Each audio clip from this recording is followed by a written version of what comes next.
All right, everybody, welcome to the Comic Wrestling Podcast. This is the Wrestling Ring. I'm Deadly Dave. I'm Ace Williams! And joining us once again, Marcadius. Seems to be I'm kind of getting sick of seeing him. Just kidding. I could look at him for quite a while. I could look at him for quite some time. That's a nice shirt you got on there, man. Thanks, yeah. No problem. I like mine It's too. new. Mine is as well. I didn't get one, but... Well, what did you get? I'm repping the Man Scout Jake Manning, so... You know. He's won like one match ever, and it's amazing. What? Look, give a little context of, this is a Boston Comic-Con shirt that I got myself. That's a Boston Comic-Con shirt that I got him. And this guy over here is complaining he didn't get a shirt, but let's see what he got. I got me an autograph of Corey Feldman. Let me see if on my Sandman / Ninja Turtles piece of artwork. Man, quite the glare. But there's Sandman up there with an autograph. There's a Donatello over here with whose autograph? Corey Feldman, the original voice of Donatello. The original for the first movie and the third. I don't know why he didn't come back for the second. But who knows? He might have been drugged out at that point. Well, I think he was for all of them. Drugs. But hey, man, that's all right.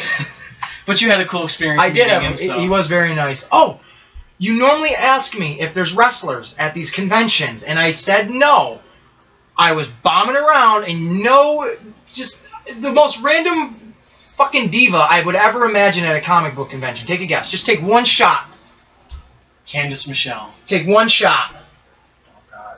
Not God. Melina was there. That's really fucking weird. It was. She wasn't even sitting like where. Not that she should be where the celebrities are, but I just was walking by and I saw a guy wearing a Bullet Club shirt, and I was wearing my Bullet Club shirt, and I'm like, where the fuck is this guy over here? So I turn and look, and he's just a guy meeting Melina. I'm like, oh! And then that's all I did. I just walked on by, and my buddy Mike, he goes, "That's the chick that did the splits?" I'm like, yeah, and he's like, oh. Who hasn't been relevant in years. Ever. Right. But hey, good for her, I guess. I don't know. But I know you've got something that you want to mention. Yeah, before we get going, I got this at Boston Comic-Con.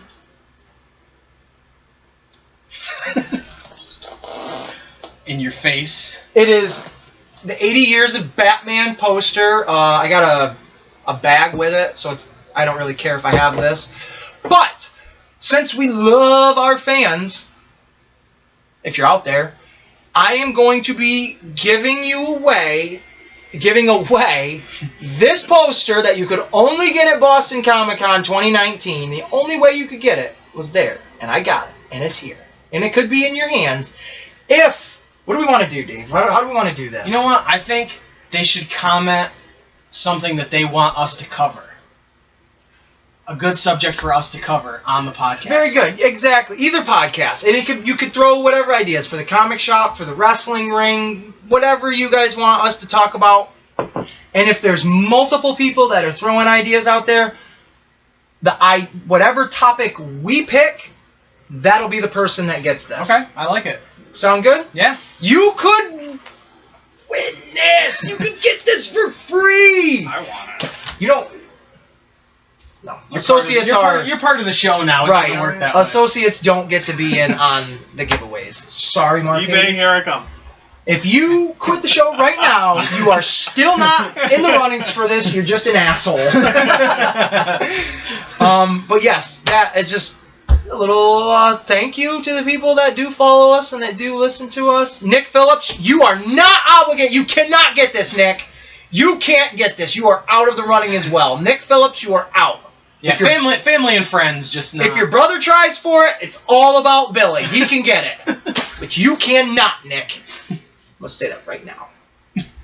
If you want it, you can pay for it. You can pay for it, Nick. So Don't give him that option because he'll find money somehow. you have to get a job and pay for this, Nick, if you want this. Well, then again, that might not happen. So. Exactly. Oh, and one more quick thing. We did it on the last one. We are proudly sponsored, not being paid or anything by them. So not really sponsored, but... I can't see it. The Argyle Brewing Company, our friends, my friends, Mark's new friends. Yep, very nice. Maybe you can see it here. Boats. Yes. Sort of. There it is. They're a little bit everywhere. They got great beers. I enjoy their beers, Mark. Very good beer. Very good beer. There you go. So, thank you guys for letting us promote you on our show, and thanks for taking my flyer that I gave you today Yeah. and putting it up in your store. That really means a lot. Yeah, That's cool. I like it. So, Cool dude. I don't drink, but Easy good. Wait a minute. How do they say it on Something to Wrestle With?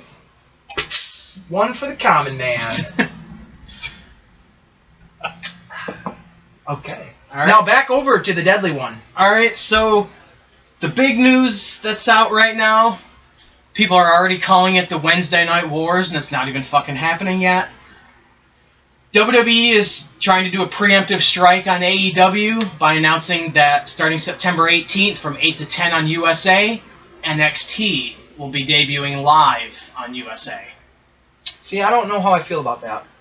Because I feel like since NXT was on the network and Vince didn't really have to microscope that one, because it's just, hey, it's on the network, this isn't really, blah, blah, blah. Now I feel since it's going to be on TV, He's gonna have his fucking hands in that cookie jar, and it's just completely going to tarnish what NXT has been. I mean, it's great for those performers to be on national TV. Exactly. But it's like you said, it's going to water down the product. It really is. Yep. You had that factor of, it's only on a network and it's kind of underground, and Right, and if you don't get the network, then you're missing out on this. Now that Yep. it's going to be on TV, it's like, okay, you're really going to go hard with it and really, like you said, water it down. You're definitely not going to, in my honest opinion, you're not going to see these NXT guys get called up to the main rosters now. Yeah. Because now you are a main roster. Yep. Which, And also, it's going to draw more attention to AEW whether they like it or not, because people are going to wonder, why are they bringing up NXT? yeah. And then they're going to be like, they're going to go online and they're going to find out that, AEW was also on Wednesdays, and that's why, NXT was brought up. Yep. I think they're shooting themselves in the foot with it on many aspects by bringing it up to it's TV. so soon. Let NXT play out what it is, get a feel for it, and if you feel like you need to have competition, put SmackDown on Wednesdays. You can't do Raw because that's a staple. But I just feel like the magic of NXT is going to deplete. Yep. And it's going to be more storyline based than it was before, Yep. and it's going to start, I don't want to say goofy, but they go the No Way Jose route, you know what I mean? Yeah, right. And, it's Really I don't just think try it's to... all in all, I don't think it's a good thing for him. I don't either. But, I mean, I'm excited for AEW. Their next pay-per-view, All Out, is August 31st. But I thought they went all in. They did. Now I guess I'm going to And say then they all went out. double or nothing. Now they're going all out. Jesus, what other gambling references are we going to say? Full hand? But unfortunately for them, Jon Moxley has MRSA in his elbow and is not going to be able to wrestle Kenny Omega like was advertised. Yeah, I saw somebody was pissed off about that. So that's unfortunate, but I did also see, and these are all rumor mills, especially when it comes to wrestling, that WWE is trying to get him back for the Royal Rumble this upcoming year. It's like, I'm done with Dean Ambrose. Yep. I've yet to really see Jon Moxley. So just let it, like, you don't need to buy up the whole fucking amusement park to say, look at all the events we have. It's like, no, you just stay in your own little nook, and I'll go ride the carousel. I'll come over and ride the fucking zipper. I don't need to know everybody's underneath one big umbrella.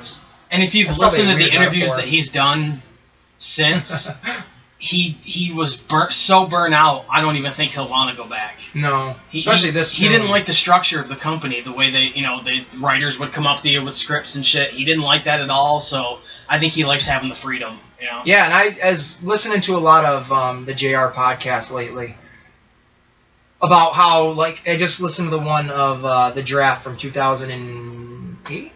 Yeah. Where he went to SmackDown? Yep. He was talking about working with Mick Foley, and Conrad's asking him, like, oh, why, what happened to Mick Foley being an announcer and this, and that? And JR's like, Mick did great. He knows what he's saying. He goes, he just couldn't take the stress of Vince yelling in his ear, say it, you son of a bitch. Like, say this. It's like, holy cow, man. Like, Vince, why don't you just run the whole fucking thing? Yep. So, yeah, I could only imagine on a grander scale, other than being a commentator, you're so linear based of what you can do unless the writers and then Vince gets the final say of what you're gonna do. Like it's just and like NXT, you got Mauro Ranallo, who is so over the top. so over the fucking top. If Vince is in his ear and he's got he's bipolar and shit, Mamma Mia! So like if Vince is in his ear giving him shit, he'll fucking quit.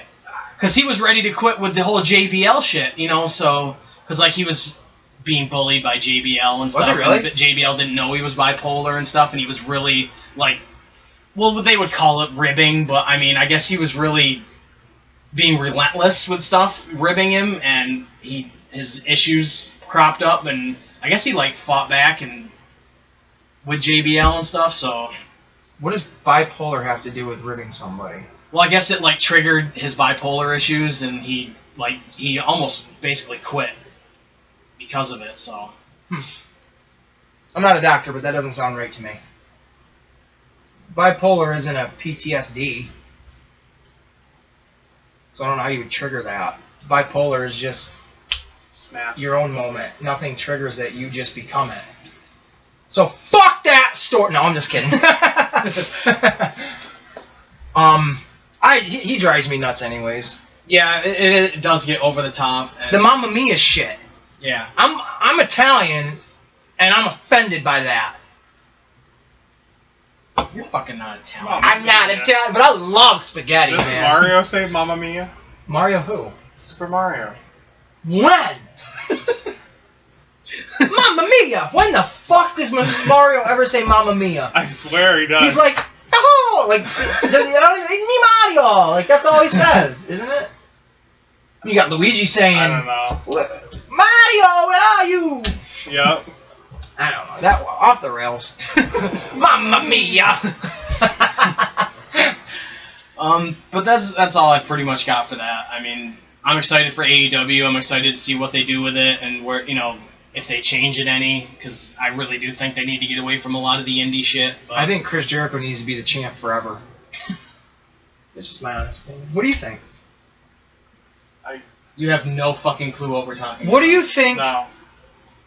All these alphabets companies, WWE, ECW, TNA, WCW, NWA, AWA, WCCW, they're all acronyms. Mm-hmm. What do you think AEW stands for? I'll give you one word out of it. War. Wrestling. Okay. So you got A and the E to the wrestling. Man. This is going to be fun. This is Words with Friends.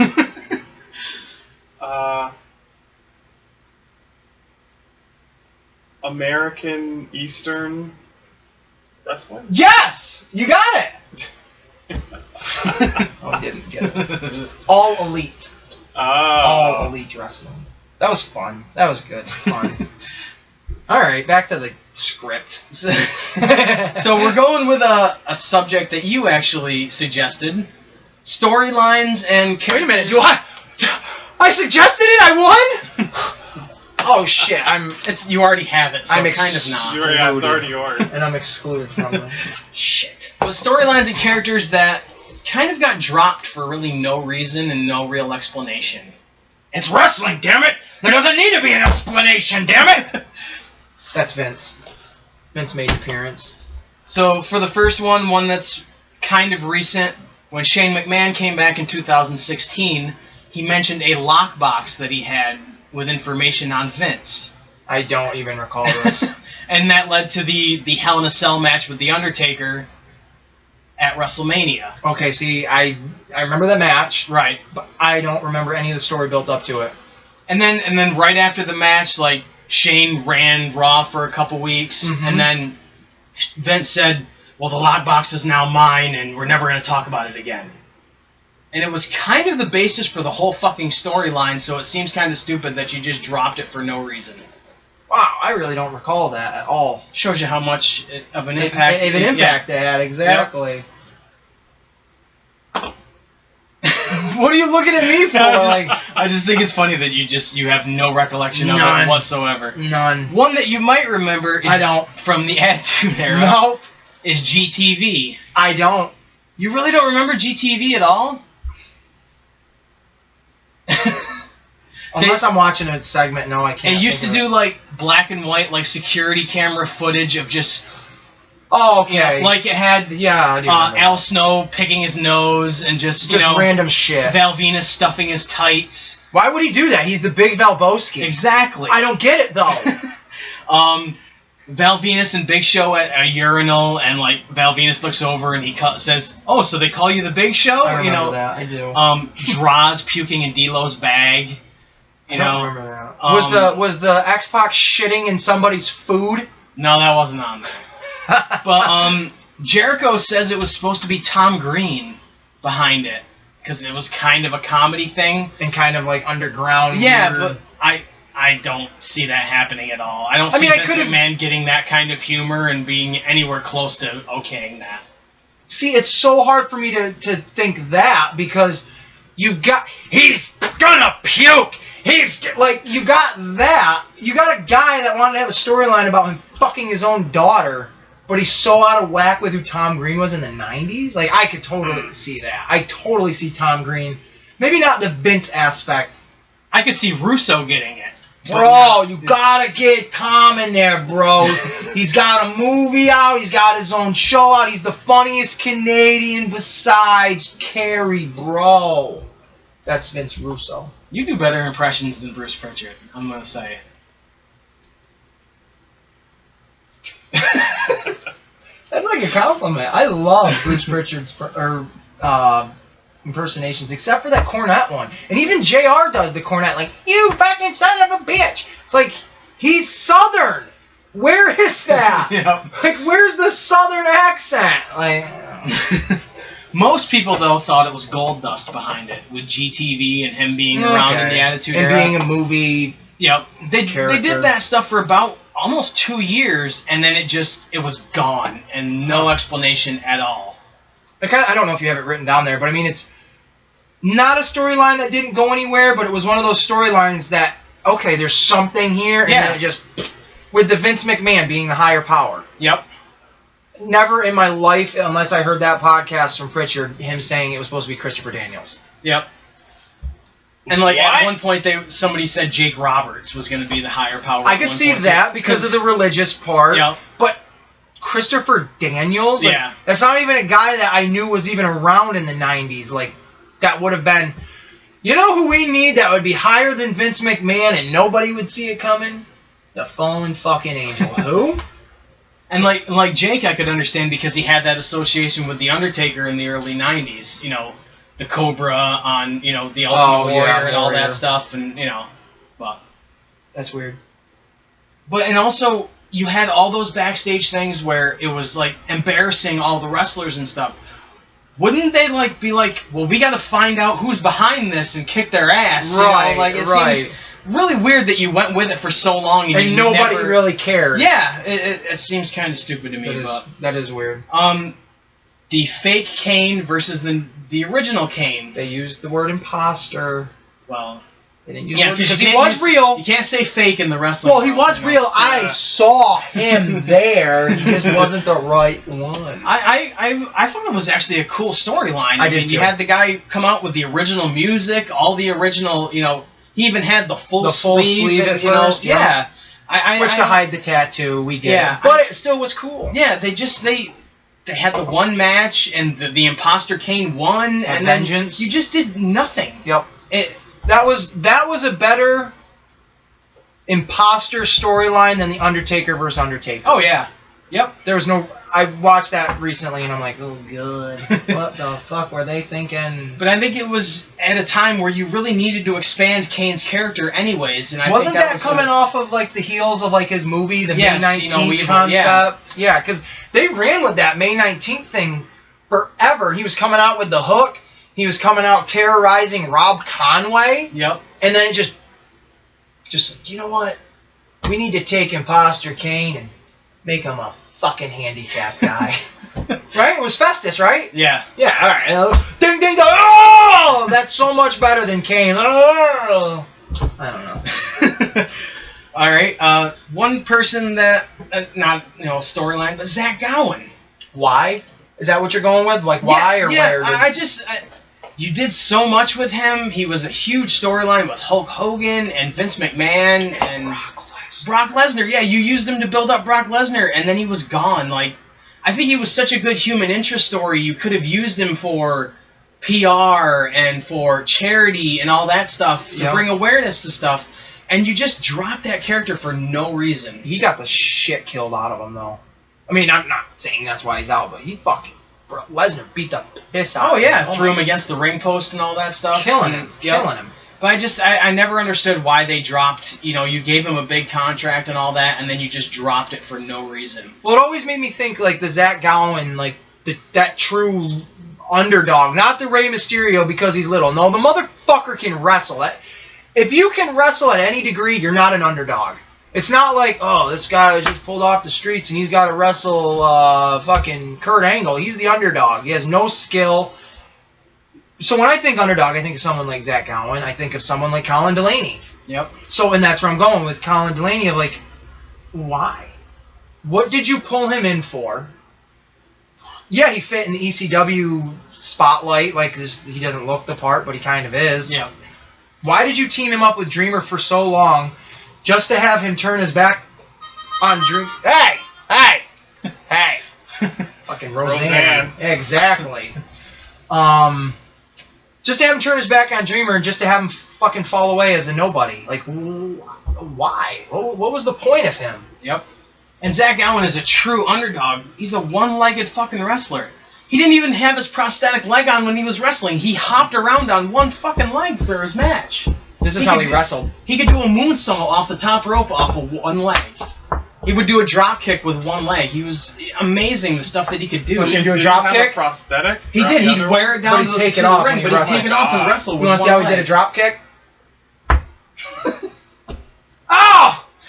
He would actually drop kick and do a flip with he was an amazing athlete. He still does stuff on the indies, I think. He did stuff with TNA for a while. Oh, no shit. But it just I don't understand why you would give him that contract and then just a few months and then he's gone. Yeah, it's got to be PR just to look good. Be like, oh, we don't discriminate. Like, we can have cripples. Yeah, but and then here's Eugene. I can understand if you didn't get the publicity you thought you were going to get off of that. But it was such a compelling character. There was a lot you could do. Oh, yeah. And look how far they went with the Katie Vick shit. Yeah. Which that's not good PR any day of the week. And then you had Linda McMahon who ran for office, and, like, that would be the first thing I would come up with is Katie Vick. I'd be, like, showing that video of your son-in-law having sex with a mannequin portrayed as a dead body with a fucking actual funeral going on in the room next door. Yeah. It's like, what were you guys thinking? It's wrestling, damn it! It's good TV. It'll make me laugh. Like, that's all it is. That's all it is in Vince's head. Is if I enjoy it, oh, then fuck you. Like, it's true though.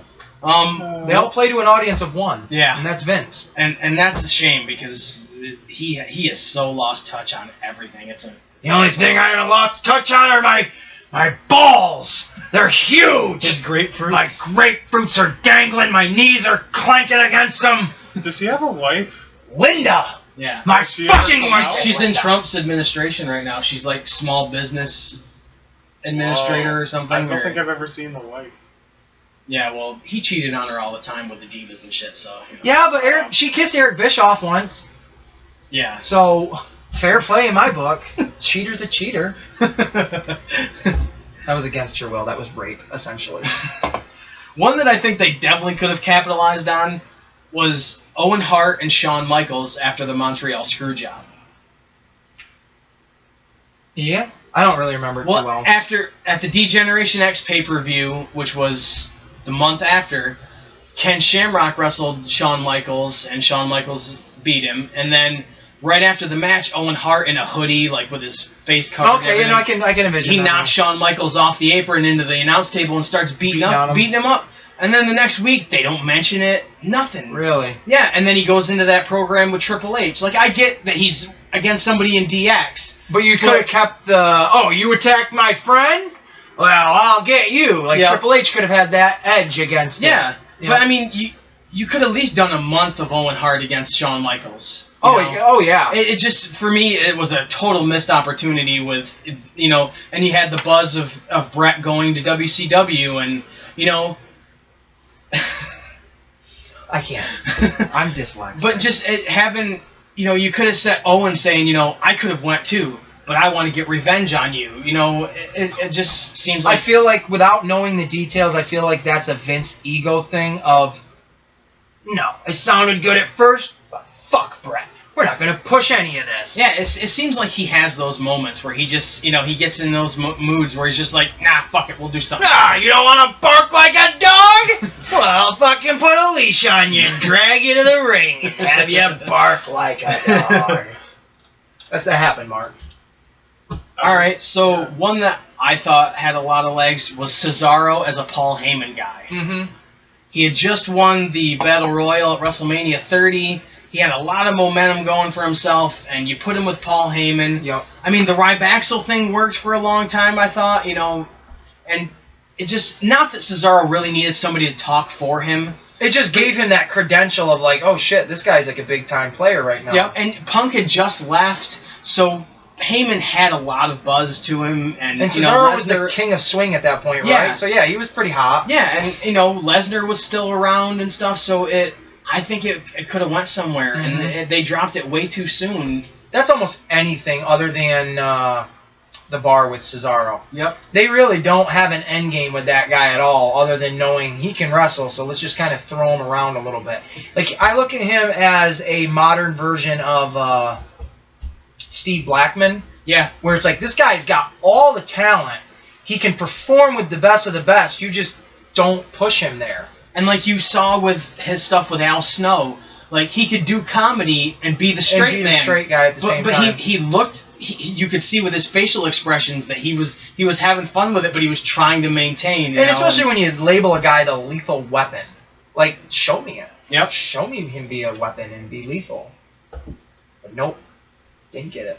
But I thought it could have been cool with like Heyman could have been like, well, say what I'm saying, but say it in, your 5 languages. Yeah, like, and just have him do that and have it be annoying and just run with stuff like that, you know what I mean? And not kind of like Heyman did with Punk, not really talk for him, but just be there and be that, Yep, the presence. Yeah. Because it worked for Curtis Axel. I thought it really did. I don't know why they dropped that so fast. And even with Rybaxel, I thought it was a really good dynamic with him being with them and everything. I thought that was just a great team. Even though I'm completely biased towards both of them, I just thought, what a great idea. You've got a second-generation superstar. You've got Muscle Mountain.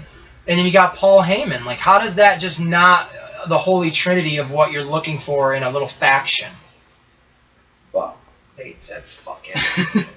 All right, 2007, Vince's limo exploding, and he pretty much died on air. And then, dun, dun, dun! Who really died in real fucking Chris life. Benoit. And then that... And, like, I get that you didn't want to go back to that storyline at the time, but you definitely could have at some point. They did. They did. Not that specific way, but they went back to when he was giving the money away. And he fell off the stage. That was supposed to be, like, not legitimately the follow-up to it, but the same concept of, well, if I'm dead, I'm off TV. But then they didn't even explain that either. Nope. So, I was actually going to mention that. But they didn't, it just, like, he comes up with something and runs with it for a week. And it like the McMahon's Millions things went for a few weeks, but then the stage is going to collapse and everybody's going to rush to my side. And I'm going to yell, Paul! I can't feel my legs, which was kind of fucked up, too. Just all of it was just so badly done. Yeah. Like, you should have just had a guy with, like, a laser pointer, and then Vince be like, have, like, a fake bullet underneath, explode. Ah! Oh, God, I was shot! I want to fuck my daughter. Ah! Like, who doesn't want to fuck his daughter, really? I want to fuck his daughter. Actually, Shane's more of the daughter now, because he's just a puss. So, like, Stephanie... You know. One that you might not remember, I actually didn't remember it until I was doing research for this. The Wyatts and the Brock Lesnar feud from 2016. Wow, I don't remember. The Wyatt family eliminated him from the Royal Rumble, and then he had a match at, I think, Fastlane, and then at Roadblock they had Wyatt and him. No, Lesnar had another match. I can't remember who it was with. And then at Roadblock, it might have been. I really don't know, but that just sounds right. It might have been where he won the Universal title. That sounds right to me. And then they had a handicap match with Harper and Bray Wyatt against Lesnar, and of course Lesnar won. And then they just dropped the whole thing. Huh. Like, I think you could have had Lesnar run through the entire family to get to Bray Wyatt. Yeah, but now he's a fiend. Yeah. I thought the entrance at that was cool, but they're going to do it way too much. It was nothing I've never seen before. I've seen that entrance before as Bray Wyatt. Just it's a little bit darker now. And it's new music, and he's got the But it's the same song. Yeah, it's the same song. It's just different tempo and everything. Yeah. So it's like, does he wrestle with the mask on? Yeah. That's gonna get old quick. Yep, it really is.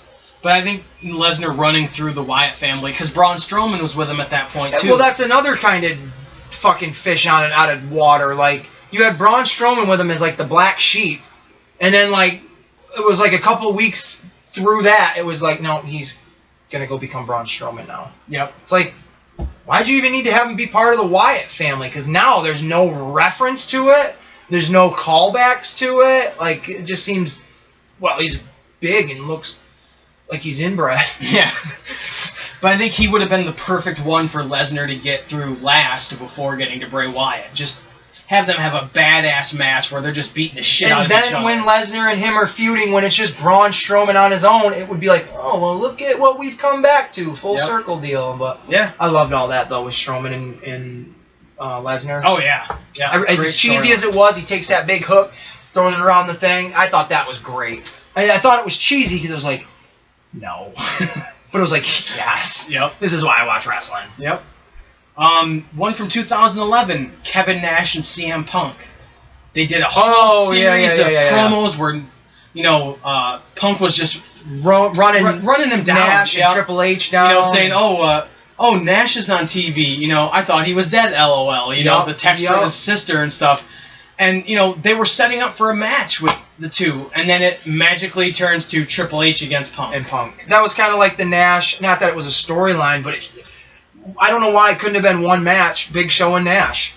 The Royal Rumble, when they just stop in the aisleway and they're staring each other down. Yep. It's like, cool.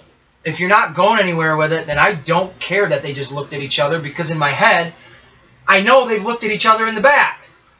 Like, if you're not going to have a match at Elimination Chamber or whatever the fuck the pay-per-view would have been after that, then what does it matter if Nash and Big Show stared each other down? Yep. I mean, you could have had fucking Booker T and Big Show just stare each other down in that sense of like, well, they were in WCW together. There's history there. Like, yeah, but you're not going to capitalize on it. What the fuck do I care? That's like the whole Shaquille O'Neal and Big Show stuff. You never really capitalized on that. I mean, you did the Battle Royal where they went face to face, but that could have been that could have been Mayweather Big Show kind of build up. And way better. Yeah. Yep. I agree. Because Shaquille O'Neal was actually a real fan. Like You mean Mayweather's not? I don't think so. What do you mean? You can't read? But I think Shaquille O'Neal would have put the time in to really put a good match together. Yep. To actually be athletic and do, to make Big Show look strong. Not that Mayweather didn't, but he got punked. It would have been a more acceptable loss to Shaq than it was to Mayweather, because that only hurt Big Show after that. Yeah. Because as a fan, I'm like, yes, once he gets his hands on that little motherfucker, he's gonna hurt him. And then you see Big Show get knocked out or whatever and lose, and I'm like, wow, you are not the Andre the Giant of my time anymore. Yeah. Because if that was Muhammad Ali and Andre the Giant at WrestleMania 3, let's just say, Andre the Giant would have won. 100%. Because WWF had full investment that Andre the Giant was the real deal. Like, not saying, well, why didn't he beat Hogan then? Well, because Hogan was the flagship. Yeah. You're not going to take the golden goose out. You're not. Yeah. Where if Andre beat Muhammad Ali, that still gives Muhammad Ali credentials as like, well, did you see the size of the fucking Yeah, guy that the guy's knocked me out? 7'4" and 500 pounds. Yeah, Right. You know. I mean, it wouldn't have hurt either one of them. Yep. Where Big Show loses to Mayweather, and it's like, one, to me, boxing isn't anything like it used to be. Like, these guys are just little scrawny pipsqueaks. Not saying they couldn't beat my ass, but I mean, Manny Pacquiao, my dog is bigger than you.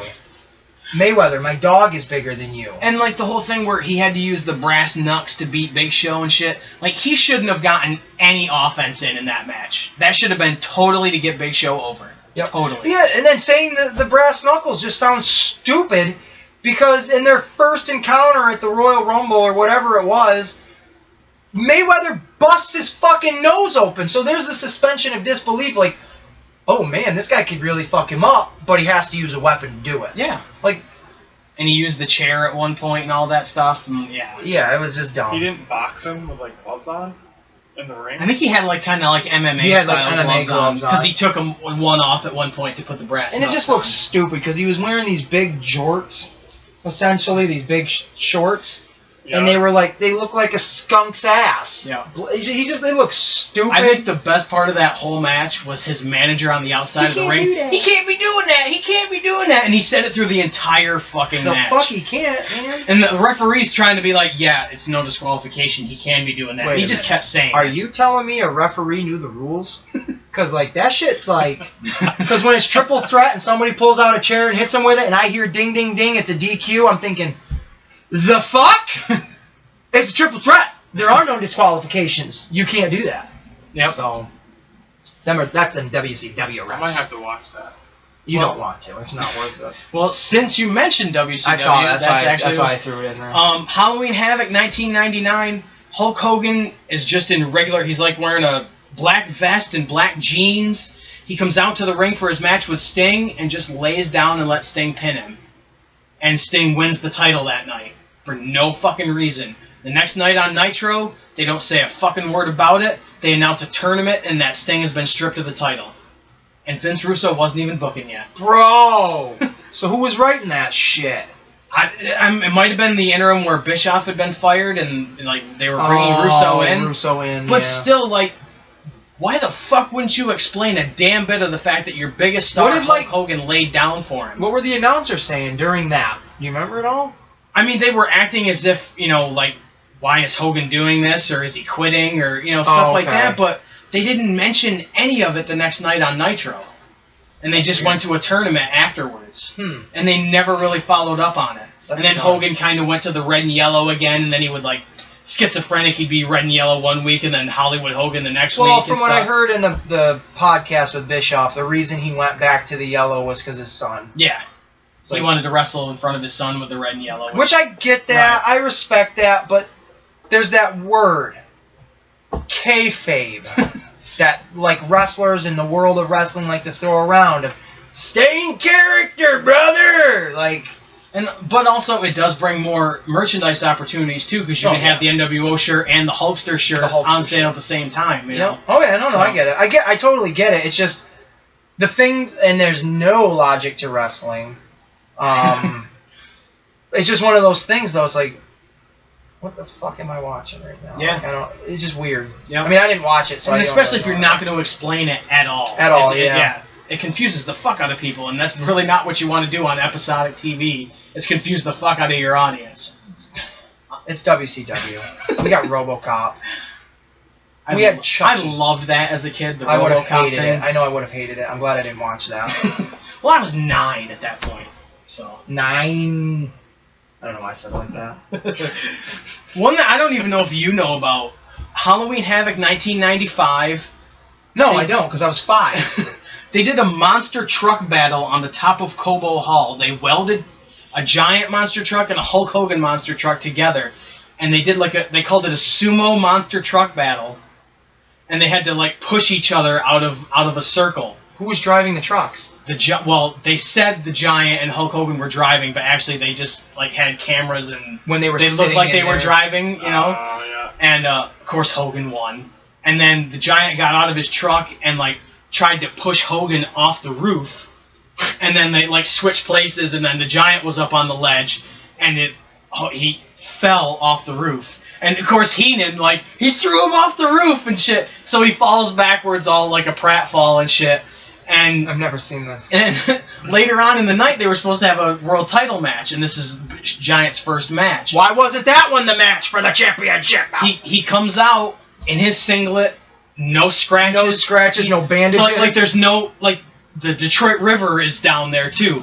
Like, he's not wet, he's got no bandages, he's perfectly fine, he's in his boots and his singlet. And he fell off a building. Yeah, when he was in the monster truck, he had, like, you know, like the racing suits, you know, like they have. You know what I mean? Jackets and right. So, there was no, and everybody, they're like playing it up, oh my god, he's still alive, and Heenan's like, how is he still alive? This makes no fucking sense. And, you know, and they never mentioned it on TV, like, well, how did he fall? He never said, you know, I landed on a ledge or, you know, anything like that. It just kind of played it off yeah. like that didn't happen. I mean, he won the title that night, which was really cool, but it was just, and then the next night, like, he got stripped of the title because Jimmy Hart, like, got Hogan disqualified, and, of course, Jimmy Hart had his power of attorney at the time and then turned on him and said, in the contract, it said if Hogan got DQ'd, he'd lose the title. He'd lose the title. So, and that was the Giant's first match, which I actually think is pretty cool that he beat Hulk Hogan in his first match. But you never explained that he fell off a fucking building, and you never explained how he survived. He's a giant. He's a giant! Wait, no, who do I gotta be? Ted Turner. How does he sound? Southern. Well, you know... Pretty much, yeah. You pretty much got it pegged, yeah. Well, he's a giant, and I love wrestling and TNT. Right? Was that his shit? TNT and TBS, yeah. So is he still alive? I think so. Is he involved with this AEW? No. That's so weird then, though. But he doesn't own any of the Turner properties anymore. Like, he doesn't? No, because AOL and Time Warner bought him out. Well, damn it, I love wrestling and WCW Eric Bischoff wrestling. Is that all right? Yeah. Well, he knew that without wrestling, TBS never would have happened. Right. Because that got the ratings, and then he sold all the other properties that he had on TBS, you know, because of wrestling. Like, that was what originally got him the ratings on his channels, so. Well, I still love it. WWE Hall of Fame, me. This one from 2000 always made me wonder. The Filthy Animals, Conan. I think it was Juventud, Disco Inferno, and Rey Mysterio at the time. They buried Ric Flair in the Las Vegas desert and stole, like, his Rolex and, like, all his jewelry and his clothes. And Ric Flair returned a couple of months later with no fucking explanation. He didn't feud with any of the Filthy Animals. Just a way to get him off TV, I guess. I don't... It's just... So weird. It just... I don't understand why you don't go back to that stuff, though. Like, it just... I'll never understand that. Where in wrestling, you... Like, the CM Punk and Randy Orton, he had to mention to the writing team that he kicked me in the head 3 years ago. Right, and we never went back to that. How are you not just getting all this information and, like, all right, well, this is everything we've got. Let's figure out how to play it out the next few months. And I guess as a wrestler, you're so afraid of your spot that you're not mentioning those things. But I would, like, if I've got an ironclad contract where I know I'm making a downside guarantee, you know, and I know I'm going to make this much money, I would be throwing ideas out. Because the worst they're going to say is no. And I understand you don't want to lose your push, but if you're a guy that's not getting a push anyways, I would be throwing out ideas. Well, like, I think they were talking about the Great American Bash.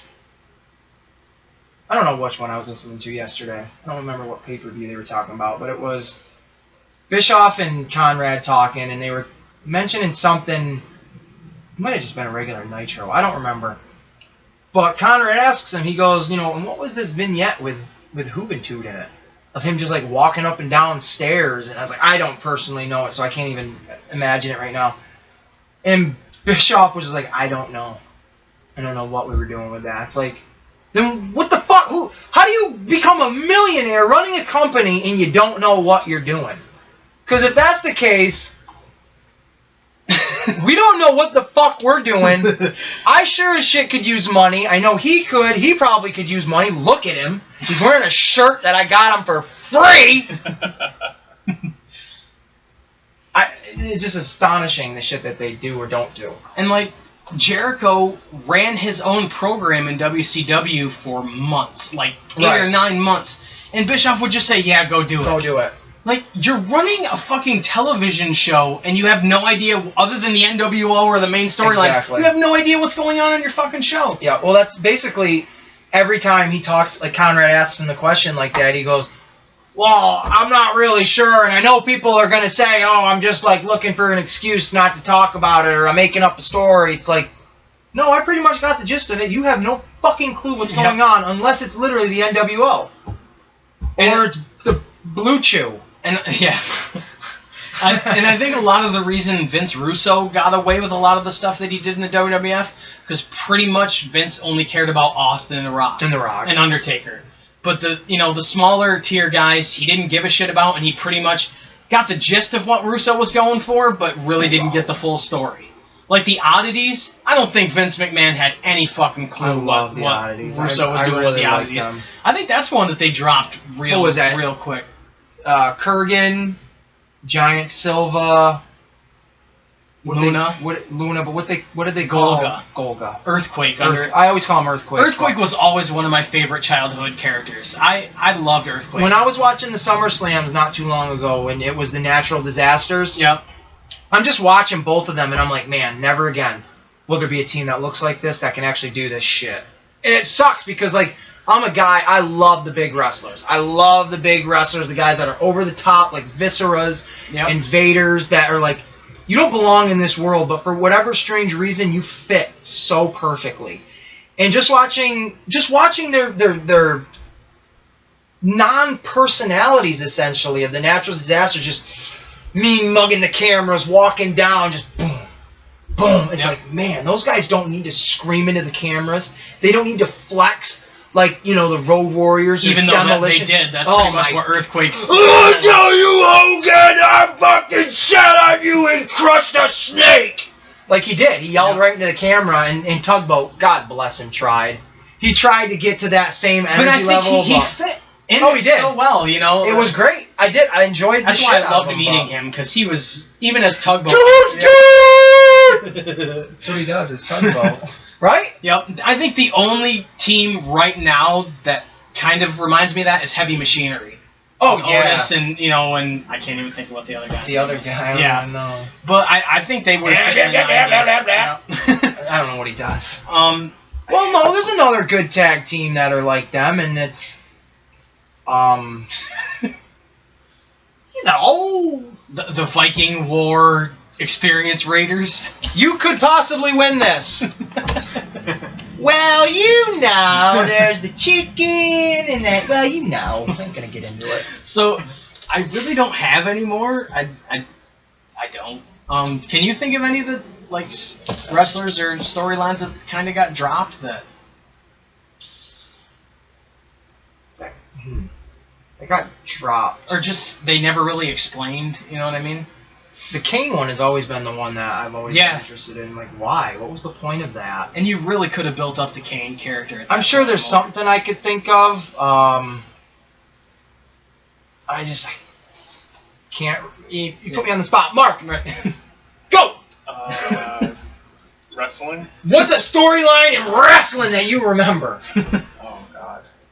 Yes, there was a storyline with God in it. A couple of them, actually. I don't know, man. I don't know. The Rock and Stone Cold was really popular. I don't think that was a storyline. You could get this free. Just give us ideas for topics that you want to hear, and this poster could be yours. And we're not going to sign it. I'm not going to sign it. But I saved the best for last, because I do have 2 more gifts for, a gift each for both of you. I like stuff. It is they're 2 of a kind because there's 2 of them. But they are exclusive to you 2 only. No one else in the world will ever have these. And you 2 shall bask in the glory that is this gift. This is a gift from me to you. Mr. Man, I'm ripping you off, brother. Kayfabe, you suck!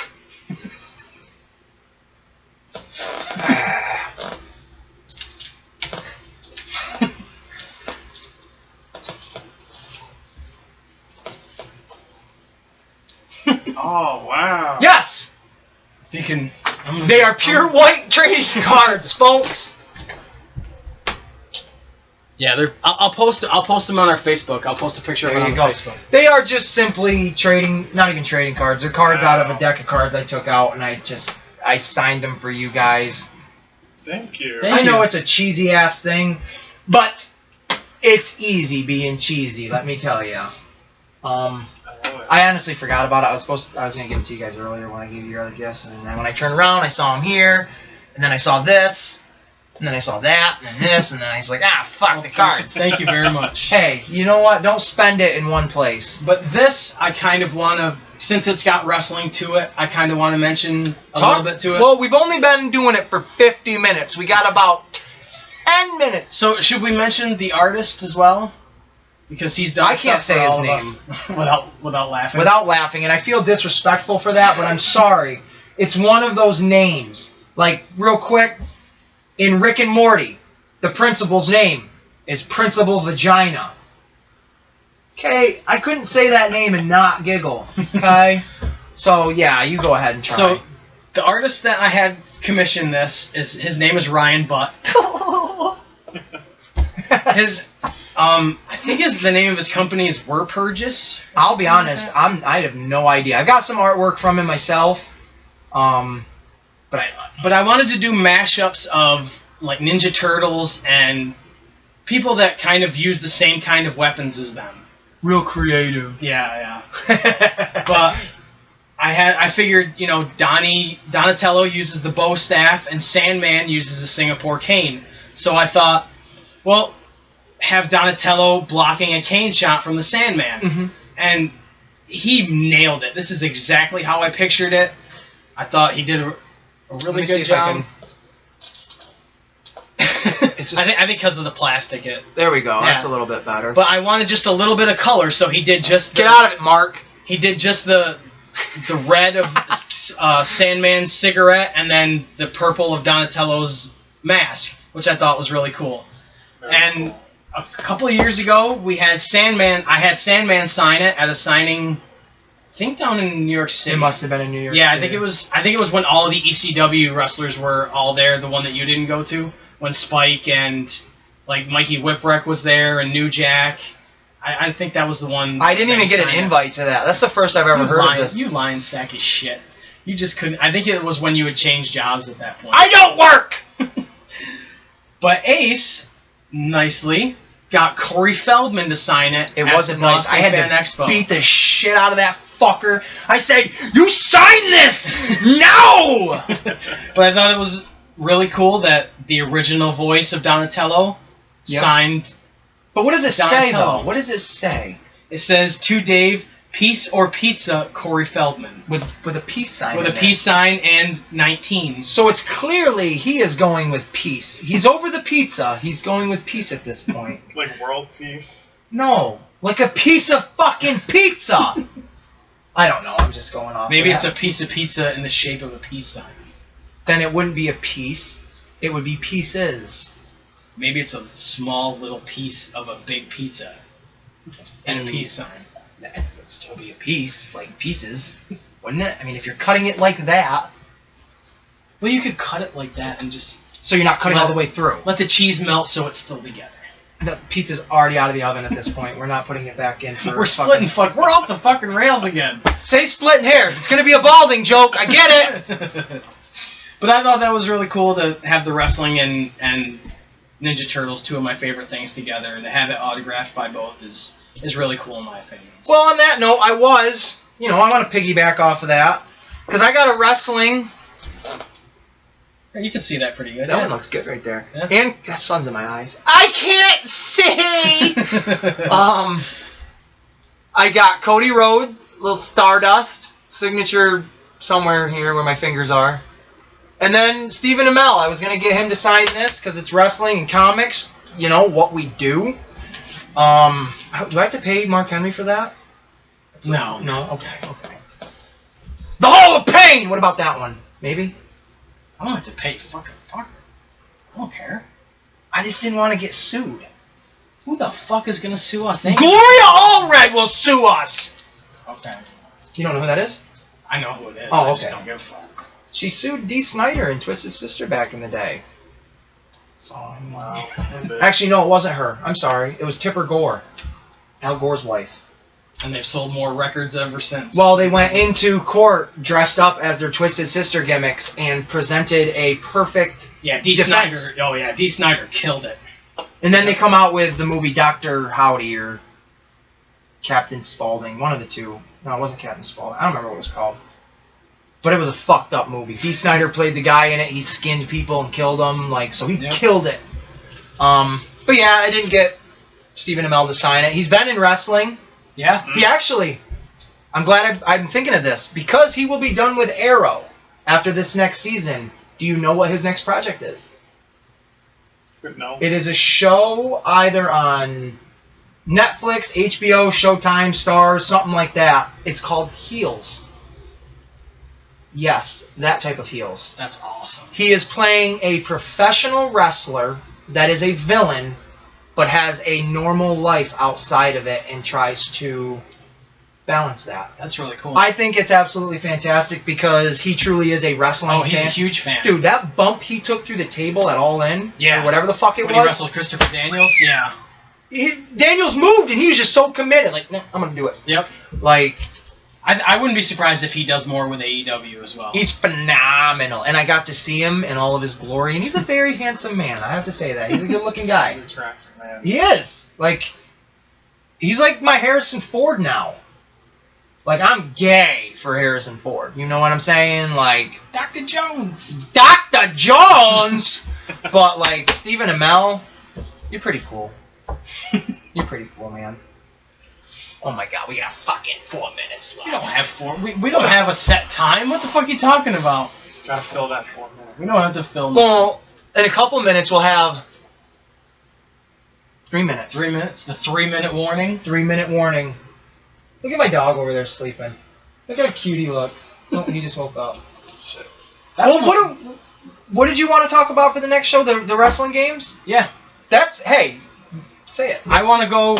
I want to go arcade. I want to go Nintendo, Super Nintendo, Well, Sega. Jesus Christ, that's when you were a kid, so of course we're going to talk about that. But, we can go PlayStation, all that. Can you do... we can go GameCube, Dreamcast. We can do whatever the fuck. Well, you want. need to do some research. Oh, I got. It's weird how, my brain is a Rolodex. I don't think of that shit until you said the video game thing. And I'm thinking, oh my god. There were exclusive games on the Xbox, the Raw games. There was the Day of Reckoning games that were only on the GameCube. There were legends in those games, like Ultimate Warrior, before they even had the Warrior DVD out, which was what? Lots of stuff. Talk about Macho Man doing the promo video for the All Stars one right before he died. Same with Warrior. Yep. Because he did the one right before he died. Does that mean Goldberg's gonna die? Maybe if he knocks himself out a few more times. I don't know if we talked about this last time, but Goldberg. Did he beat Ziggler? Oh yeah. Okay. I'm sure you're not up to speed right now, but why and where is this going? And it's not going anywhere. So perfect! It fits what we're talking about. Storylines that get dropped off like an old woman from a fat, overweight man off the stage through a fucking table. Ziggler got a few super kicks in right at the beginning. Oh, good. And then spear, and the match lasted 2 minutes.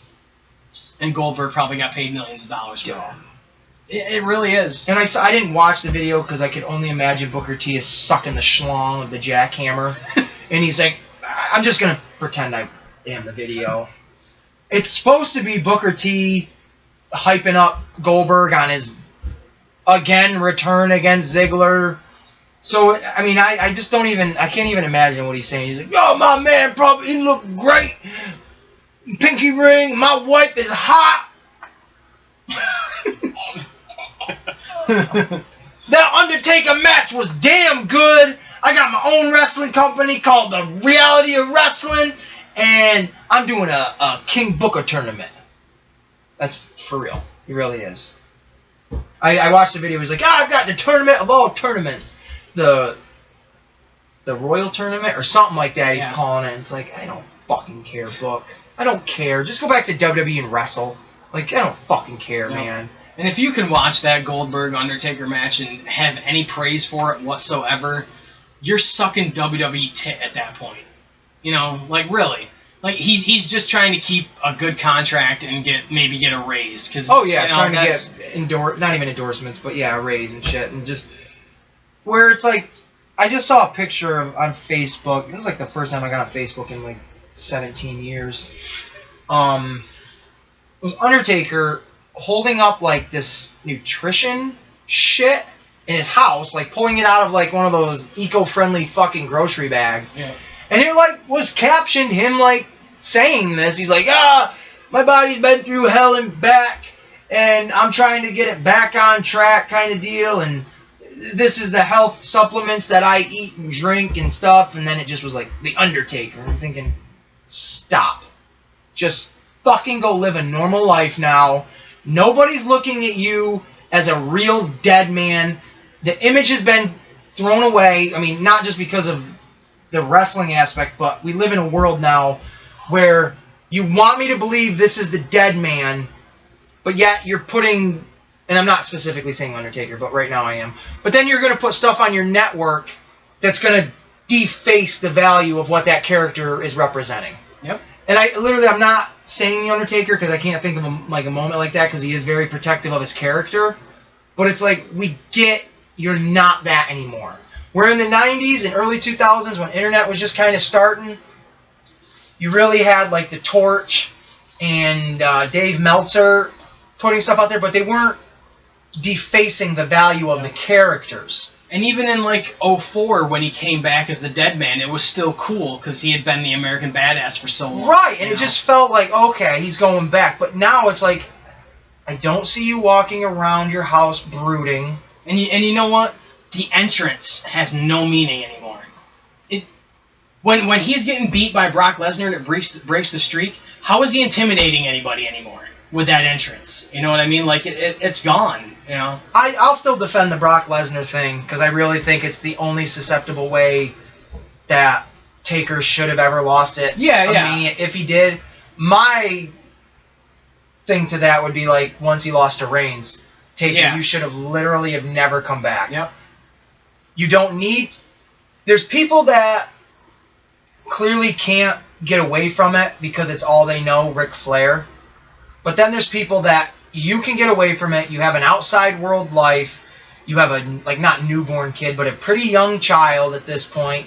Smoking hot wife that I'd be at home every day fucking gnawing at her ass. Just saying. You don't need to keep being the Undertaker. And, like, I get you have pride in your character, or Goldberg has pride in what he did, but when you have that embarrassing of an outing... Stop. Yeah, just how... And Goldberg, I don't even understand where he can come from if he says he's got pride and he wants his character to look... If that was the case, you wouldn't have waited a decade and a half after you fucking left to have a comeback. Yep. Like, you didn't leave WCW, you got fired or your contract, whatever, however it got expunged or whatnot when a company got bought. But you didn't make a debut in WWE until, what, 2003? Yep. So, 2 years later... Because it was 2001 that it was bought? Yep. Okay. So 2 years later, you come in as Goldberg. You do nothing as Goldberg from what I don't remember, but from what people remembered you as in like 99, 98, 2000. Yep. You were not that Goldberg anymore. When you left on the note of, fuck this, I'm done. In one of the worst matches against Brock Lesnar ever at WrestleMania. The only one, and it's justifiable because it's Stone Cold, but the only one that got a fucking pop was Austin. And everybody knew Lesnar was leaving to try to go to the NFL. Yep. Exactly. So you've done nothing in your prime of WWE, and then they just bring you back for the nostalgia act, have you beat Owens in 3 fucking seconds for the title, which I fucking still am upset. Like, that just... How are you going to build this new guy up when you have this 50-year-old man who can come in and just squash him like Triple nothing? H had been going nuts at that point. He had been so pissed. Yep. Even if I was Owens, I'd have been pissed. Yep. Like, no. You want me to be the new CM Punk to the Rock? Like, you have the Rock come in just to beat me after my 400-day streak or whatever it is? For him to what? drop the belt a month later to a storyline that never needed the goddamn belt to begin with. Yeah. For what? The Rock to run back to fucking Hollywood and now to say he's officially retired? Like, you're doing that with Goldberg. Yep. Nobody asked for Goldberg to come back, and if you did, you're a fucking idiot, in my opinion. And I get, but you didn't need him coming back to sell the video game. Like, him being in the game enough was selling the fucking game. Exactly. Yep. But that's what they do. They hop on the, well, who can we get for this year's game? Are they able to wrestle still? I guarantee you somebody got in Goldberg's ear and said, Lesnar has this kind of contract. I bet you can get a shitload of money if you come back for a few shots, too. Which, you know what I mean? To me, Lesnar will always be an attraction. Oh, yeah. And he can put on good matches, so, And even when he loses, he beat the shit out of you. Yeah. And he just lost. Like, okay. Where Goldberg, it's like you knocked yourself out in the first 5 seconds. You have no credibility. Yep. And then to wrestle somebody like Ziggler, who's on and off camera every other fucking month, who can't keep a mainstream storyline going that's relevant to even be like, well, after this storyline, he's going to go to the top now. It's like, nope, your ship has sailed. Both of your ships have sailed. I don't give a shit about either one of you. I don't understand how they haven't released him years ago. I don't know what they're promising him to keep him on, because I'd be gone for one. Yeah. He's talented. He's good. And I got into an argument with somebody over this, like maybe a week or so ago, maybe 2 weeks ago now. I said, Dolph Ziggler is just a glorified Shawn Michaels. Yep.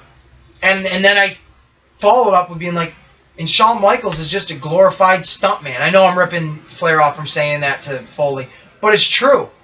When I was watching, and actually it was right around the same time I was watching SummerSlam 04 with Michaels against Hogan. 05. 05? There was a video on YouTube, and I was watching a Cornette review that match, and Cornette's just ripping Shawn Michaels apart, saying like, Jesus Christ, you would have thought fucking Hogan had 10 pounds of dynamite in each hand every time he fucking punched Michaels. Michaels is selling it like shooting 10 feet across the ring. Now I get it, Hogan's a big, strong guy, but he's not in his prime anymore at that point, right? Well, kind of, I guess, because they go and have him win the championship again. But he's not the Hulkster. He's just Hogan at this point, in my eyes. But so that's when I was jumping on the coattails of that, and I was saying like, Shawn Michaels is just overrated. He absolutely is. He is not in my top 10 list of greatest. He's great. He's phenomenal. He stood the test of time until he fucking did the Undertaker thing. Yep. Came back for the ego.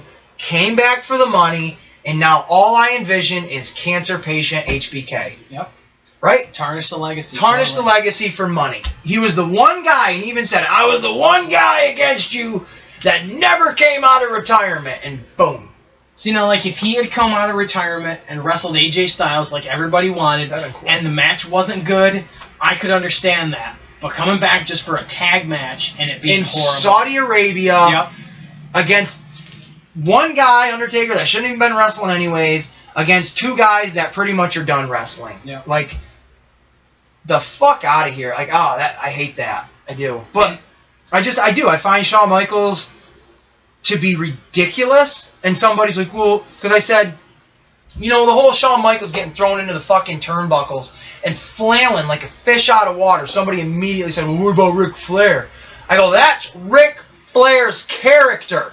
And he never did it to that extent. No, either. He would flip out over the top rope, catch himself, go across the top rope, and then somebody would catch him with like a leg drop or drop kick, clothesline, something like that. But Shawn Michaels is flailing so much that he looks like there's absolutely no gravity to him. And I just think that is just... It makes you look stupid. It doesn't make this match look believable because nobody will react like that. I mean, that kind of goes toe-and-toe with The Rock taking the stunner. Yeah. And flopping back and shit. But Shane did it too. And then you're going to have the people say, well, what about Vince McMahon? Their characters are over the top. Yep. The Rock's character, his personality was over the top. Not his professionalism in the ring wrestling wise. Rock was doing that just to pop the boys. Just like, to pop, I can do it even better this time. Right. You know, It's just I don't care for Shawn Michaels as an in-ring performer. And the more I've gone back and watched his matches, it's like, oh my god, this is cringe. And like the Correct. the Iron Man match with him and Brett. Yeah. Like, they get such critical acclaim, and like 15 minutes into it, I'm like, I'm done. Yeah. Like Steamboat and Flair, where they're going an hour, I can get into that. Because they changed the pace a lot. Yeah, These two guys are literally mirroring each other, which it's good in doses, I guess. But again, though, I'm not the biggest Bret Hart fan. I think I am, but yeah. I think he's held too high on a pedestal of, well, it's Bret Hart. Well, if it was Bret Hart, why'd you fucking screw him? Obviously, you didn't have a high respect for the guy or something. He's gotten more of it now than he did back then. Exactly. Yeah. It just, I don't know. I mean, there were so many other guys that were top-notch performers in that era that should have been, like, I'm looking at my Razor Ramon figure right there. Like, that guy could, in my opinion, technical, yes, Shawn Michaels and Bret Hart, they can grab you and lock you up from any position. But as a wrestler, a guy that can do it all, Razor Ramon was one of them guys. Scott Hall was, if he hadn't had his personal issues, I think he would have been one of the best in the business. Yeah, just but he phenomenal. kind of got in his own way a lot of the time, you know what I mean? But I mean, when he was in WWF, he knew, because they told him pretty much he wasn't going to go any higher than what they had him, so he went to WCW, you know what I mean? Exactly. Like, he should have been WWF champion, without a doubt. Even WCW champion. Like, Nash was champ, right? Why not Hall? I get he's got the drug problems, but only portray him as your champion when you're on TV for just a fixed period of time. And they really didn't do a lot of house shows at that point anyway. Exactly. So, they were cutting down on them. Yep. Because I literally, Bischoff was just saying we cut down on house shows like crazy during that time period. I don't remember for what reason. But, yeah, I mean, how many fucking transitional champions have they had? Yeah. You know what I mean? Like, why couldn't he have been one just so he could say in his lifetime, I was a world heavyweight champion. I'm held up there. Even though the fans have a high regard for me, contributional-wise, look what I was able to achieve. Because even though they knew, you know, and I don't expect him to say it like this, but even though they knew I was fucked up, I was still held in high regards. Yep. I know we got kind of off on the Bret Hart, Shawn Michaels, and then Razor thing, but there were so many more guys, like Owen Hart. Yeah. I think Owen was a million miles ahead of Bret. That guy had more wrestling ability, more personality. Yeah, but he came second. Exactly. Yeah. And I don't get that because Vince likes those blonde guys. I mean, I'm not saying that because I know that specifically, but you could just see being a blonde wrestler in that era was like, oh, okay, everybody's bleaching their hair blonde. You got a naturally blonde guy who's got more charisma than almost anybody on that roster. And that's saying a lot because the Attitude Era was full of people with personality. Yep. I just don't understand. And I guess that goes back to your why didn't you push Hart or Owen more to something? I mean, I think I still... If he was older than Bret, you wouldn't have even... Bret would have been the second tier guy. I like Bret Hart, but... Their whole WrestleMania 10 shit was great, where Owen is the underdog, essentially, because Bret was held such higher regard, and then you got Owen turning heel. And then at the King of the Ring, you know, he wins the King of the Ring, calls himself the King of Hearts, and, you know, 9 hearts with him and all that. Yep. And that steel cage match they had at SummerSlam was phenomenal. Yeah, I don't... With the big blue cage. Yeah. Yep. I don't know why people like him were underlooked. Because from what I know, he never had any issues. Drug issues. Oh, no. Personal issues with people. Like, he was the funny guy in the locker room. Like, so... That's like a guy like, you know, Kurt Hennig. Had all the fucking talent in the world. Could talk and wrestle. And had that. Just... When I think of a wrestler's physique, I don't think of like Orton with the six-pack. Oh, he's chiseled from stone. I literally think of Kurt Hennig. Yeah, the Mr. athletic Perfect. guy, yep. Just big shoulders, big torso, not fit. I mean, he was fit, but he wasn't like Seth defined. Rollins sculpted. Exactly. Yeah. This guy was, because even when he pulled the singlet down, he had the beer belly, but it wasn't Neidhart beard belly. It was, he's got like a muscular dad bod, and he just had that fucking look. The talk, everything about him was literally absolutely perfect. Yep. He's like right up there on my top. He's definitely in my top 10. He was phenomenal. But I mean, like people like Rick Rude even. He should have been a top heel, total top heel. Right along with like someone like Ted DiBiase. I mean, DiBiase had that run, but he should have been world champ. Right, no, that's what I'm saying. Yeah. Like just that heel that everybody wanted to be, but they couldn't, so they hated it. Like $1 Million Man, everybody wants to be a millionaire, but everybody knows it's not going to happen. So I'm going to hate this guy that's gloating about it, and he's going to give this little black kid $100 for the basketball bouncing and then kick it out from under his feet. You could have had Rick Rude, who was that guy of, all of you guys are here, wanting to be me, well, all your women are here to see me. Play that up even more. Yep. Like, I know there was parts where he would go out to the, like, on the ringside and, like, make out with the chicks and stuff. Yeah, he called it a rude awakening. Yeah. Play that up ridiculously. He should have been WWF's Ric Flair. He Yes. should have had women with him all time. All the time. Yep. Instead of being, like, cartoony about it, be real about it. Like, I am this. And he didn't need Heenan either. No, he didn't. I never understood why he had Bobby Heenan. I didn't need him. But his gear was always great. He was literally like the first guy to wear like Ultimate Warrior versus him on his own trunks. Yeah, the kind of airbrush deal. stuff. Yeah, Yeah. it just was brilliant. Yeah. Like, they talk about Billy Graham being ahead of the game. Rick Rude was. Yep. Totally. Val Venus incarnation, came from that. RVD with the airbrushing The came. Velveteen Dream. He's not a ripoff, but he is plucked from every eccentric superstar that there's ever been. Like, he is and I'm not huge on him, but he's literally Goldust, Dusty Rhodes, Hogan, Macho Man. You throw the effeminate, Rick Rude. Lanny Poffo in there. Exactly. Like, even the, like, Rick Martel. Yep. He's all of those heels, not even that they're heels, but he's like all those guys molded into one persona. Which, again, like, going back to that being on TV, I think that's going to be completely not watered down, but it's going to get outplayed. And then if you do bring these guys to Raw and SmackDown, who's going to care? Yep.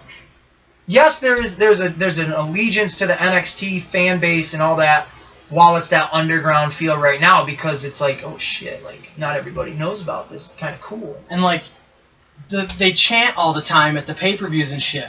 They're not going to want them to chant all the time on TV Not and shit. the way they do it. Right. And you know that they're going to be like, don't chant, don't do this, Yeah, it's going to take the feel right out of it. And the first people that are going to respond to it are the fans. Yep. Not your wrestlers, because they're going to keep their mouths shut so they can have a job. Like Velveteen Dream, who sucks the cock of Vince. Like...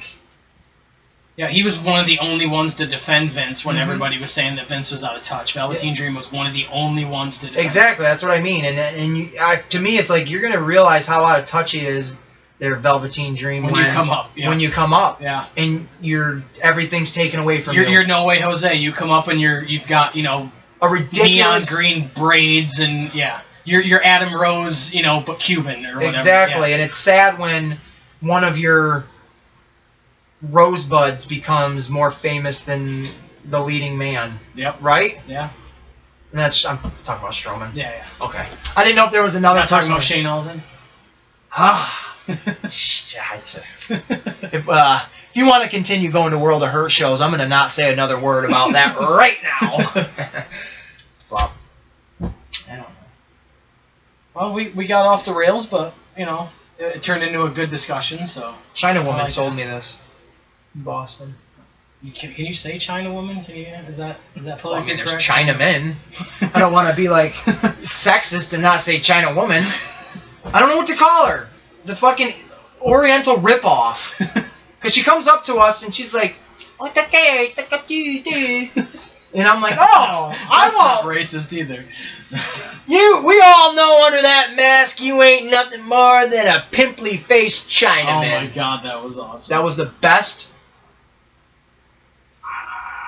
not even promo, but just best insult I've heard in this day and age in a long time. But she comes up to us and she's like, "Oh, taco!" And I'm like, "Oh, I want one." And she slips them over our wrist just like this, and I'm just, and she's like, "Money." Oh, now you speak English. Yeah, right. Money, money, money. And this is exactly what I said to you, and I said to her, "I will give you $2 for that shit you just pulled." And I did. I gave her $2. I mean, I could have went like this, but come on, kind of nice. Mm-hmm. It is kind of nice. That's kind of like when I was in, well, not kind of like, but when I was in St. Kitts, this motherfucker puts a monkey with a diaper on my shoulder and says, $10 for a picture. I said, get that fucking monkey off my goddamn shoulder. You are not getting any money whatsoever. I would have been like, you got it. Take the diaper off and I'll give you 20. Because is it going to shit on me? Because that'll be worth the photo.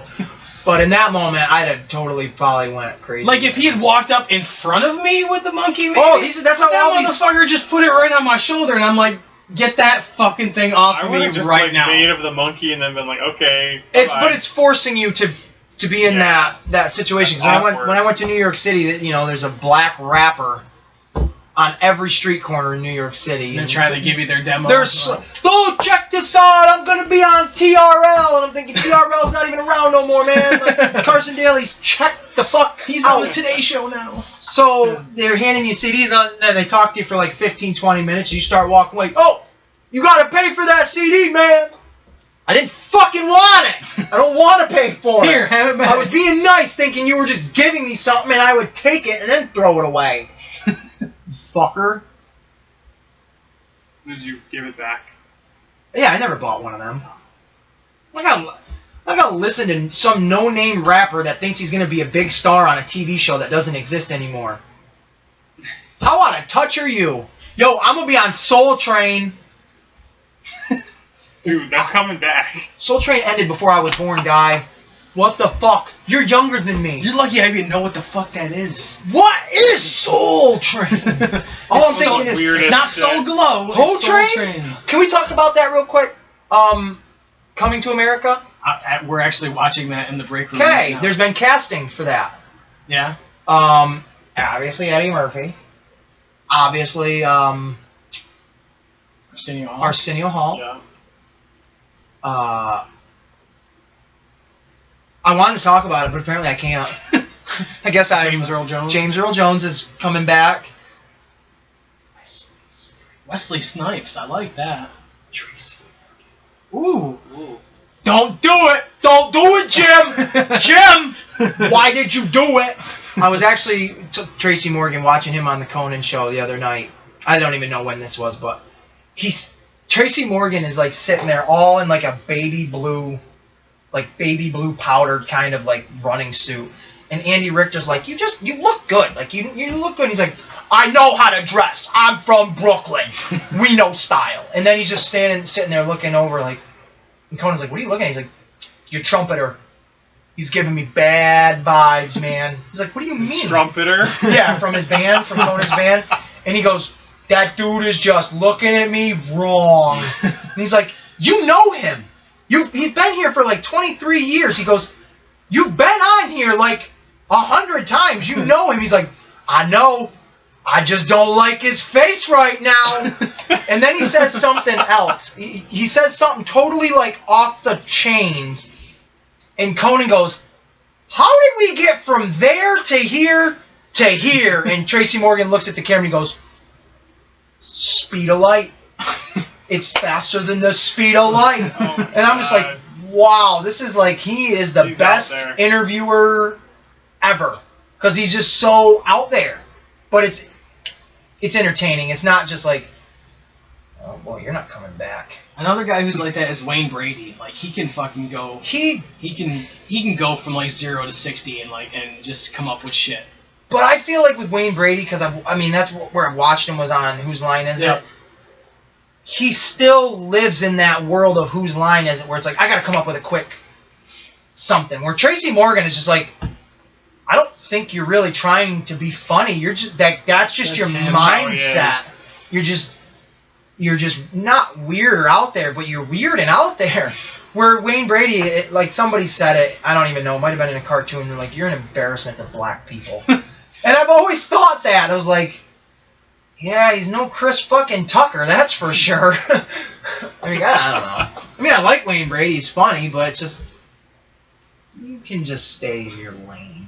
He has his like, he's funny on Who Wants to Let's Make a Deal. He's funny on that because that's his environment. Yeah. He's got people that are like dressed up in quirky outfits where he's like, oh, I probably could think of something funny for that. Mm-hmm. But if he's in just the moment, it's like, oh man, why are... He needs a script. Yeah, he needs somebody to play off of and do that, but I don't know. Black Lives Matter. I don't know. Well, do you have anything else? Seeing as how we're this far off the fucking rails? Thanks for watching. We'll be Coming here. to America, too. And it shouldn't be called Coming to America 2. It should be called Coming Back to America. Or it should just be called Coming... Zamunda forever. Just coming. Coming on America! No, just we like... came. Yeah? You verbed it? That's what we did. But no, you could do like coming and then to America. Like the number 2. I mean, Dumb and Dumber did Dumb and Dumber 2 and had it T-O. That's just how dumb it was. It wasn't even like T-W-O. It was just Dumb and Dumber. I wasn't impressed with that movie. There were moments in it that were absolutely hysterical, and then there was like the Wayne Brady syndrome. Like, geez, these guys are trying. I just watched we're going off the rails again, but we might as well stay there. I watched a video of Jim Carrey getting interviewed. That guy has lost it. Like, straight lost it. He's like doing circles around the chick that's interviewing him, and he's like doing, like, being Jim Carrey, but like, whoa, you really went off the deep end. Like, he's trying to bite at the fucking microphone, and he's like... What was it for? Just... I don't know. Some big... something. I don't remember what it was, but she's like trying to really have a good interview with him, and he's like, you don't matter. I don't matter. None of this matters. This is all just fake. All of this is fake. And he goes off and he's like, we sponsor these celebrities that don't do anything, but then there's people out there that are doing everything and we get no recognition for them. I get his point, but he was being so fucking... It's like he's trying to be Andy Kaufman. Like Andy Kaufman was back in the 80s, where it was just, you didn't know what the fuck he was doing. He had that moment with Man on the Moon like 20 years ago. If that was the time to do it, that was the time. Like, now it's like, I think his mind is so fried from being like, just, I gotta be funny. I gotta be so fucked up over the top, where it's like, he can't come back. No, it's just gone. Like, you'll know what I'm saying by this. You ever go to like a party and you're drinking, and there's the people there that have only had like 1 or 2 drinks, you've had probably a 12-pack, and they're just as drunk as you because it's the environment you're in and their mindset makes them think they're that drunk. Have you ever experienced that or no? I've dealt with that a lot, where it's like you've had a sip of that margarita. There's no way you're like, well, I'd fuck a piñata. Like, you're not like that right now. No. But it's that concept of your mind believes it, so it, like, it becomes it. Like, it literally, that's like the only like way I can think of it is like people that believe they're drunk start to act that way. And even if you say, get your shit together, that was fucking non-alcoholic. I'll tell you it's non-alcoholic, that fucking tap water, you know, like they just don't want to realize it. And I feel like Jim Carrey's that guy. It's like, Jim, you need to dial it back. You don't tell me. I'm fucking Jim Carrey. I'll eat a fucking turtle, you know, or something. I don't know. But I don't know. Off the rails. Yeah, this has been the Wrestling Ring, and we've gone totally off. Was that about wrestling? Look at, well, we're pretty much the same time as the other one this time. So I think we're good. Yeah. I'm Deadly Dave. And joining us once again, Marcadius. thanks for checking us out. Check out Facebook, Twitter, YouTube. Well, this will be on YouTube. Spotify, Radio Check us out Public. on YouTube if you're already on YouTube. Yeah, check us out twice. And I want to give a quick shout out, real quick, Alright. if it can be quick. Yeah. Armin, I saw you at Boston Comic Con, and I think your channel sucks. I think you suck, and suck it. I can't add anything to that. It's a YouTuber. The guy literally make a video about a dog farting and say it's the greatest thing in the world, and the MCU is revolved around this dog fart. That was the snap. So in 15 years, when that theory becomes real, he can be like, I told all of you, I told every single one of you that the Earth wasn't flat. Like, he's just one of those guys that has to be. You should have went up to him and been like, No, because I'm one of those people. I'm combative. And I would have said this all right to his face, and I'd have got kicked out of Boston Comic Con. you should have said, you suck. You know, hey, are you Armin? I knew it was Armin. I'm standing there, probably from like the wall to me away. My buddy Mike is standing next to me, and I'm like, look at this. I pull up a video of him on his YouTube, and he's sitting there in his black fucking wife beater because he goes to the gym. And then he's standing there in his black fucking wife beater because he goes to the gym. And I'm looking at him like, motherfucker, fuck you, you son of a bitch. I'm saying that to the phone, not really him. Just wanted to say that. You suck, dude. Well, on that note, thanks for watching The Wrestling Ring on the Comic Wrestling Podcast. And remember, what do we have to do, Dave, to get this? Comment a subject that you would like us to cover. Two on subjects. The You have to... Two? Well, yeah, because we Okay. want one... Like, so say... Because I already said at the top, if we pick your topic, you get this. Okay. So if we get one person that's like, oh, do this for the comic shop, and then we get one person that does this, says, oh, do this for the wrestling ring, and we pick both of those topics, we can't really give both the poster. So, whoever the lucky some bitch will be, give us two topics, one for the wrestling ring and one for the comic shop, and tell me what you think about my super white face right now, and you'll get a heart reaction to something, and you'll get this poster. You will get this poster that was only exclusive at Boston Comic Con 2019. 80 years of Batman. And Dave and I will sign something cool and give you a personal little to-do. And we'll have Marcadius just... Blow on it. Best thing he said all day. But on that note, we're out of here, right? Yep. All right, thanks for checking us out. Just cut me out.